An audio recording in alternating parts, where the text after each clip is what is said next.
지통실에서 무슨 명령이 내려오냐면은 그 스타가 오시는데 딱 그 시간에 맞춰서 철문을 드르륵 열어놓으라는 거예요. 미리. 예, 딱 타이밍 좋게 속도 줄일 필요 없게 창문 열면서 싹 차가 지나갔거든요. FM대로 했으면 나갈 때 사장님이 창문 딱 열고 딱 그러니까 이랬을 그거 텐데. 받을 수 있었는데 진짜 강한 군은 그런 거와 상관없이 규정과 규율. 저는 한편으로 약간 좀 걱정이 되는 게 간부가 야, 너 나중에 보자 이러면서 막 그렇게 가면 어떡해. 협박.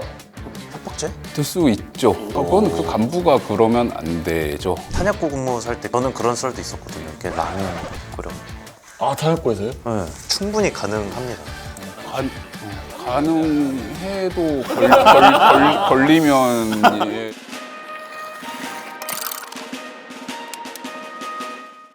네, 안녕하십니까. 프로파일럿 김정렬 PD입니다. 오늘 사건 번호 601도 김태형 변호사님과 유튜버 효자손님과 함께합니다. 군대 육군 소총수로도 갔다 오고 또 군판사 군검사로 또 갔다 온 군대 2번 갔다 온 군 전문 변호사 김태형 변호사입니다. 네, 안녕하십니까. 군생활 티카 썰을 푸는 남자 유튜버 효자손입니다. 주석! 자, 오늘은 초도침범죄와 관련한 사건을 다룰 예정인데요. 혹시 두 분은 군생활 하실 때 이런 초소 경계 좀 서보신 적 있으신가요? 저보다 아마 많이 쓴 분 많지 않으실 거예요. 왜냐면은 GOP에도 있었고 AOP에도 있었고 탄약고도 근무 서봤고 위병소도 서봤고 소무 근무까지. 저는 뭐 안 서본 데가 없을 정도로 굉장히 많이. 경계 근무 통달하셨네요. 근데 정신적으로 스트레스를 받는 건 위병소 아닌가 싶긴 해요. 그러니까 육체적으로는 뭐 차이가 있을 수 있겠지만 위병소가 사실 사람들이 제일 많이 방문도 하고 긴장을 할 수밖에 없다 보니 위병소 근무를 제일 좀 꺼려하지 않았었나 싶긴 합니다. 저는 이제 탄약고 근무는 해봤는데 탄약고 근무는 이제 사람들이 올 일은 없으니까 웬만해서는 안 오죠. 예, 그렇다 보니까 이제 사수 부사수 이렇게 있잖아요. 둘이 있잖아요. 그러니까 탄약고에서 여러 가지 사건들이 좀 발생하긴 하죠. 심심하니까. 심심하죠. 예. 사수로 들어가야 좋죠. 예, 그렇죠. 탄약고 근무 살 때 저는 그런 썰도 있었거든요. 이렇게 라면 끓여 먹고. 아, 탄약고에서요? 네. 탄약고 초소가 이렇게 높은 데 있었거든요. 저는. 그래서 그 뒤편은 이렇게 꺾으면 잘 안 보이는 공간이 있어가지고 이 라면을 끓여 먹을 수가 있는 게 수통에다가 뜨거운 물을 담아놓는 거예요. 그 컵라면은 먹을 수 있잖아요. 그쵸. 네. 충분히 가능합니다. 가능해도 걸리면 예. 그렇죠. 안 되죠. 안 되는 거예요. 많아야 뭐 소세지 하나나 뭐 챙겨갈까 정도인데. 라면 끓이는 선임이 봐라, 있었어요. 봐라. 아, 있었다고? 아, 있었어요. 본인이 아니라? 예, 저 아니에요. 저 아니고 제가 아니고 진짜 그 선임이 있었습니다. 실제로.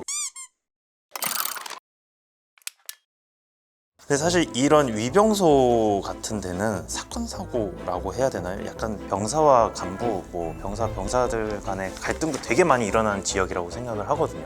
효자손님은 좀 위병소 쪽에서 경계 근무를 쓰다가 받는 에피소드 같은 게 있을까요? 제한 제보자분께서 사단장이 방문을 한다고 하신 거예요.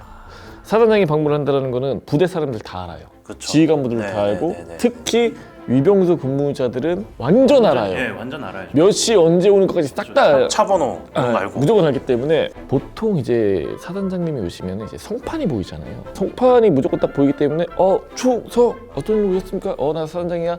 이 정도로 이제 통과가 일반적으로는 되는데 그런데 이제 이 위병조장 같은 경우에는 사수한테 너 완전히 FM대로 근무 서라. 그러니까 왜 왔고 용건이 뭐고 몇 분이 동석했고 이런 거 완전히 FM대로 해라. 사수 입장에서 살짝 부담스럽잖아요. 우리 사단장님인 거 뻔히 알고 몇 시에 오는 거 뻔히 알고 성판 있는 거 뻔히 아는데 이걸 FM으로 하라고? 완전히?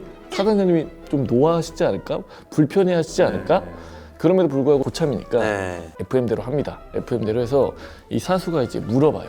너 왜 이렇게까지 하냐? 그래서 물어보니까 제대로 수화를 안 해서 징계를 받을 수는 있어도 FM으로 해서 징계를 받는 경우는 없다. 그러니까 무조건 FM을 우선 하고 봐라 하고 이제 사단장님이 얼마 안 있다가 이제 나갔다고 해요. 그래서 딱 나가는 길에 창문이 딱 열리더니 손으로 대대장 포상 와, 경계 진짜 제대로. 경계 제대로 뒀다고. 그래서 이걸 보고 나도 이때 이렇게 썼어야 되는데. 저도 이렇게 할 걸. 아니 저 갑자기 후회되네. 저는 왜냐면 조장 근무를 섰다고 했잖아요. 왜냐면 지통실에서 무슨 명령이 내려오냐면은 사단은 아니었기 때문에 어쨌든 뭐 그 스타가 오시는데 올 때 딱 그 시간에 맞춰서 철문을 드르륵 열어놓으라는 거예요. 미리. 예. 저는 그걸 고지고대로 아 그렇습니까? 하고서는 딱 타이밍 좋게 속도 줄일 필요 없게 딱 그러면 딱 멋있게 천문 열면서 싹 차가 지나갔거든요. FM대로 했으면 나갈 때 사장님이 창문 딱 열고 딱 그러니까 이랬을 그거 텐데. 받을 수 있었는데 아 못 받았네. 이거 받은 거 아니에요? 그 결국 저는 차 안에서 이제 이렇게 했었겠다. 네. 아. 특히 사단장님쯤 되고 하면 오히려 FM적으로 하는 게 맞아요. 사단장님 입장에서 딱 들어오고 했을 때 한번 물어볼 수는 있거든요. 지금 뭐 나 온다고 뭐 얘기 다 해놔가지고 이렇게 했냐? 다른 차가 들어왔으면 이게 열어줬을 거냐? 예, 그런 걸로 오히려 지적하는 지휘관분이 더 있을 수가 있어요. 수 있으니까. 근데 위병 조장은 현명하지 않았나 싶어요. 현명했네요. 저보다 현명했네. 훨씬 현명했다. 사실은 그냥 일반적으로 이제 위병소 근무를 설 때는 아는 얼굴들이 오니까 이제 열어주는 대부분 보통 그렇게 쉽게 넘어가려고 하잖아요. 그래서 오늘 사건은 부대 간부가 출입증을 제시하지 않아서 초소 침범죄로 기소가 된 사건입니다. 잔뜩 취해서 부대 앞에 서 있는 간부 셋. 어이, 우리 왔다. 얼른 문 열어. 우리 모르냐? 초병 B는 이미 부대 간부라는 사실을 알고 있지만 절차는 절차대로 당연히 출입증을 요구하는데요. 저 출입증 보여주셔야지 말입니다. 아, 뭔 출입증이야. 너 나 누군지 몰라? 그래도 보여주셔야지 말입니다. 평소에 똑바로 하지 않는 새끼야. 저리 비켜. 결국 간부 A는 출입증을 보여주지 않은 채 정문을 통과합니다. 계속 기분이 나빴던 A. 초소에 있던 병사들을 불러 세웁니다. 야, 사수 부사수 일로 와봐. 관용차랑 퇴항할 때 왜 선탑자만 확인해? 니들 마음대로 권장을 하냐? 출입증 없이 부대에 들어온 사실은 까맣게 잊은 채 오히려 초병들의 잘못을 꾸짖는데요. 엎드려 뻗쳐. 엎드려 뻗쳐. 뒤로 지침. 뒤로 지침. 아, 이 새끼들 못 벗게 만드네. 똑바로 안 해? 점점 더 험악해지는 분위기. 순식간에 공포감에 휩싸이는데 야, 얼차려 그만하고. 야, 가자. 야, 너야말로 들어올 때 출입증도 안 보여줬더라? 아니 근데 사실 이렇게 말이 안 되는 거는 저도 위병 근무자를 그렇게 얼차려 시키는 행위 자체가 저는 좀 잘못됐다고 보거든요. 왜냐면 경계 근무를 서야 되는 사람들인데 그걸 받고 있으면 경계를 어떻게 서요? 패스 확인 부탁드리겠습니다라는 말에 무시를 하면서 들어가서 위병 근무자한테 얼차려도 시키고 이건 당연히 얘기해야 되는. 네네네. 행동에 대한 논리가 좀 이해가 안 가네요. 사실 두 분 같은 경우에 만약에 위병소 근무를 지금 서신다고 생각을 하고 들어오는 간부가 내 제지에 불응을 한다. 그러면 어떻게 해결을? 이것도 그 라뽀가 굉장히 좀 중요하다고 생각을 하는데 군생활은 어떻게 보면 다 관계잖아요. 그렇죠. 만약에 우리 소대장님이 자순아, 나 놓고 왔어. 어떡하냐? 중성 통과! 바로 통과! 그런데 평상시 별로 사이가 안 좋아. 출입증 제시해 주십시오. 그렇죠. 제시해 주십시오. 그렇죠. 그렇죠. 뭐 갈구면 당하더라도 그렇죠. 일단 제시를 해달라고 얘기해야죠. 이때 약간 그 계급이 바뀌는 기분도 있고 저는 희열을 느꼈거든요. 네. 제가 명령을 진짜 내릴 수 있는 유일한 그럼요. 그런 거잖아요. 내놔. 당연히 이거거든요. 제시해야죠. 제시해라. 이거거든요. 예, 진짜 강한 군은 그런 거와 상관없이 규정과 규율 없다. 그러면 그냥 보고하면 되죠. 보고. 다 있잖아요. 해가지고 누구신데 출입증 없다고 하십니다. 어떻게 하면 되겠습니까? 거기서 들어보내라고 하면은 일단 들어보내면 되는 거잖아요. 이게 맞아요. 이게 이게 맞습니다. FM인데 저는 한편으로 약간 좀 걱정이 되는 게 간부가 야, 너 나중에 보자 이러면서 막 그렇게 가면 어떡해요? 협박. 협박죄? 될 수 있죠. 예, 그건 그 간부가 그러면 안 되죠. 예, 그러면은 또 해가지고 지금 또 소대장님이 뭐 이렇게 뭐 하면은 뭐 나중에 두고 보자 이렇게 하는데 어떻게 하면 되겠습니까? 철저한 보고. 그러면 오히려 그렇지. 못 건드리죠, 사실. 진짜 어터처블 되겠다 정말. 그래서 사실 궁금한 게 법원의 판단은 어떻게 나온 거예요? 자신의 말을 안 들을 것 같아요. 이제 불이익을 줄 것처럼 이렇게 해가지고 협박이죠, 일종의. 예, 협박을 한 걸로 해서 이제 강요죄. 그 부분은 이제 강요죄로 해서 기소가 되었고 또 초병 근무자들의 초병 직무 집행을 방해를 한 거잖아요. 네. 예, 그래서 그 부분에 대해서는 또 이제 공무집행 방해죄. 그리고 이제 나오라고 하고 할 때 그 초소에 또 들어갔어요. 그 위병소 건물에. 예, 그 이제 건조물 침입. 그리고 초소 침범은 이제 패스 부탁드립니다, 패스 확인 부탁드립니다 했는데 그냥 들어갔잖아요. 네. 예, 그 부분에 대해서 이제 초소 침범.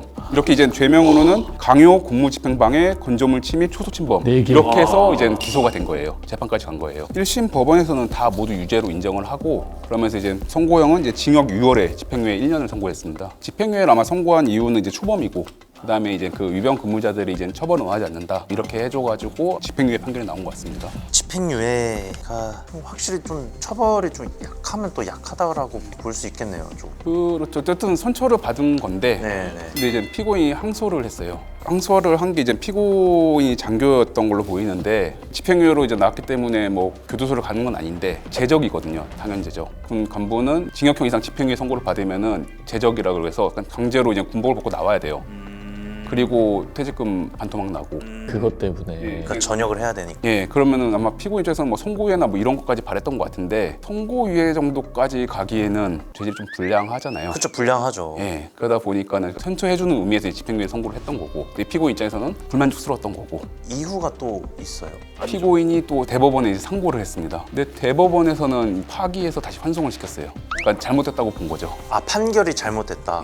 유죄가 아니다. 근데 문제가 이제 초소 침범을 이제 무죄로 봤어요. 무죄 취지로 봐서 파기를 했어요.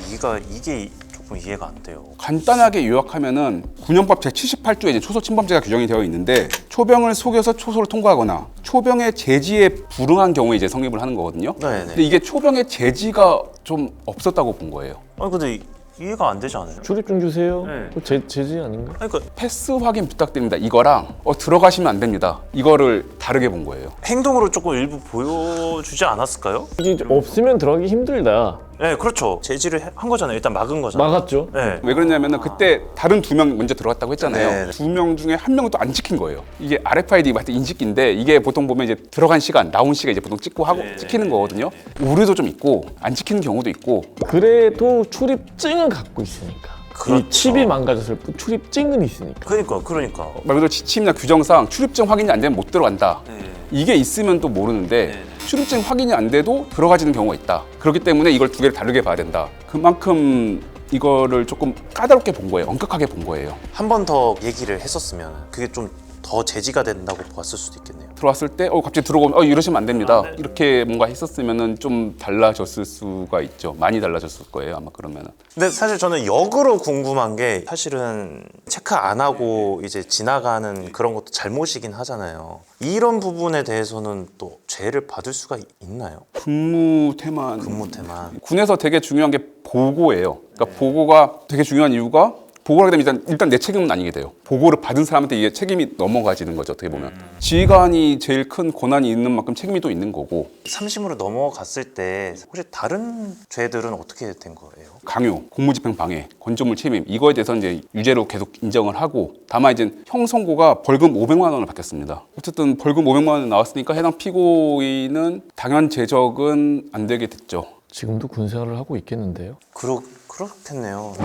이런 판결에 대한 좀 판단을 듣고 보니까 출입 통제 관리에 대한 체계가 명확하지 않아서 생긴 좀 사건이라고도 좀 보여지거든요. 이번 사건을 보면서 혹시 어떤 생각이 좀 드셨는지. 제대로 수화 안 해서 징계받을 수는 있어도 FM대로에서 징계받는 경우는 없다. FM대로 하자. 그게 깔끔하긴 하죠. 요즘은 이런 일이 발생하기가 쉽지가 않아요. 이 사건 같은 경우는 사실 10년 전 일이긴 하거든요. 요즘에 이렇게 하면은 벌금으로 끝나기는 쉽지 않았을 거예요. 어쨌든 그냥 전역을 시켰을 가능성이 크다고 보입니다. 네, 그렇다면 오늘 사건의 시사점을 좀 정리하자면요. 군에서 경계 근무는 가장 기본적인 임무 중 하나입니다. 특히 초소는 부대의 안전을 지키는 마지막 관문이기 때문에 출입 통제와 초병의 역할은 그만큼 엄격하게 운영될 필요가 있는데요. 오늘 사건에 대한 보라매님들의 생각을 댓글로 알려주시고요. 저희가 다뤘으면 하는 사건이나 내용이 있다면 메일로 제보 부탁드리겠습니다.